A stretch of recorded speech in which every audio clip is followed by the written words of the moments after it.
when I was young, and I was born, I think like 1 or 2, like I was just freestyling a lot. You know, I wasn't saying much, but it was just the fact that I was freestyling. So I've always had a love for music, and just growing up, I would always freestyle at lunch. I would always like beat on the table, and you know, if when I'm listening to music, I don't just listen. I was different. I didn't listen to music for like, you know, the rhymes people were saying. I was listening to it for like the drums and like the melodies that they had and like the guitars and stuff like that. That's what I would listen to music for. So it was always kind of there. And then, well, like I said, once quarantine came around and everything like slowed down, I was like, you know what?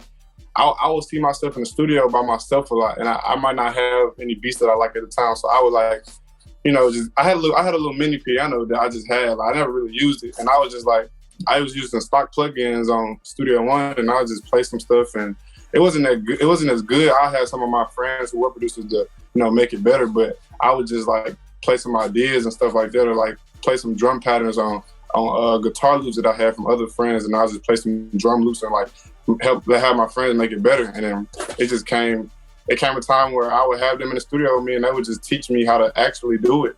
So then I'm still learning. You know, I'm not the best. I'm still learning, but you know, being an artist, I feel like it's super creative. You know, you just be creative and you make art. And I just feel like that's a part of what I like doing. And it just came natural because I've always liked doing it. Like, I always beat on the desk, just do stuff. So it was like, it just felt right, you know?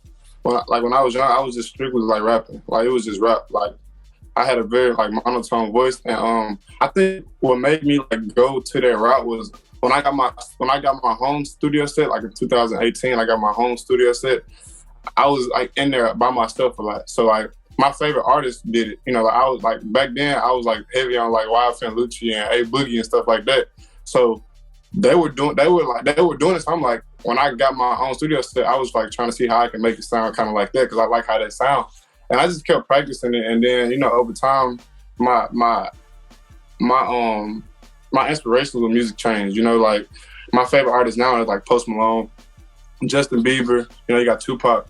But like people like Justin, like I listen to people like Justin Bieber, Post Malone, Sam Smith, Adele. I try to like, you know, that's where kind of like that more singing part of me came because I like listening to stuff like that. You know, I make music that I like listening to, so I love listening to stuff like that. So that's kind of like where that more singing part of me came, and you know, just being, and the confidence came from just like being by myself in the studio a lot. So I had nobody to judge me when I was in there doing it. You know, the biggest thing I feel like with people that I've seen record is like, they don't want people to hear them mess up. You feel what I'm saying? Like, if somebody hear you mess up, it's gonna break you down. You're not gonna want to do it. Well, I was by myself, so it's like, don't nobody hear me cracking. Don't nobody hear me, you know what I'm saying, not hitting the note right. So I was cool. So when the finished product came out, it was like, dang, like, this sounds good. But they don't know that I messed up 10 times before I got to the 11th one right. So that's kind of where my confidence came. And then once you just sing your stuff over and over after you make it, it becomes easier, you know what I'm saying, to hit those notes. So now, like, I can go like sing one of my songs with somebody live and not mess up 100 times like I did when I was recording because I didn't sung it over and over and over again. And now I done kind of perfected those notes that I hit.